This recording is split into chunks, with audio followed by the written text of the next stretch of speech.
What is next for Myanmar now that the country's chief democracy activist Aung San Suu Kyi is free after years of house arrest? She's calling for talks with the government.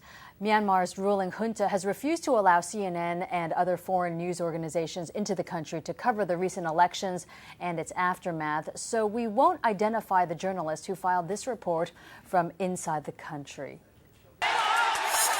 Thousands of supporters erupted into a frenzy as Aung San Suu Kyi, the one they respectfully call the lady, entered her party's headquarters for the first time in years. The crowd so excited she barely made it inside. Speaking to her followers, she told them not to give up. Later, addressing the news media, Aung San Suu Kyi said she doesn't hold a grudge against the military government for detaining her, but views her house arrest as being illegal. I don't think that any country can survive as a prosperous and dignified nation unless there is rule of law. The people cannot have security unless there is rule of law. So for that, I shall always struggle. And I believe to this day that my detention and the detention of those many prisoners are not in accordance with the norms of justice. A seemingly joyful Aung San Suu Kyi demanded freedom of speech and a move to democracy in this country, which for decades has been ruled by a repressive military junta. But she also stressed the need for dialogue. I am for national reconciliation. I am for dialogue. And whatever authority I have, I would like to use towards that end. And I hope that the people will support me.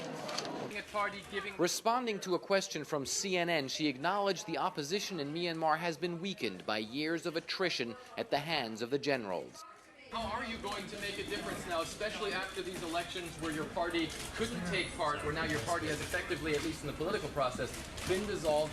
How much influence, how much power do you still have to change anything here? Are they trying to sideline you at this point in time?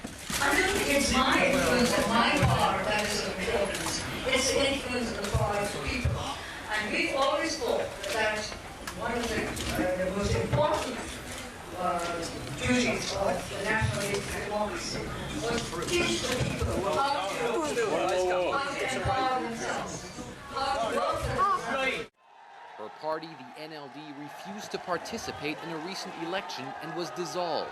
However, those close to Aung San Suu Kyi say they expect her to take the reins of the organization and possibly revitalize the opposition in Myanmar. She is the leader, and she got the courage and she got the wisdom and everything, see, everything. So it is very important for us to have such a leader back. A leader who has been clearly missed by her supporters and whose influence could still be strongly felt despite her years in detention.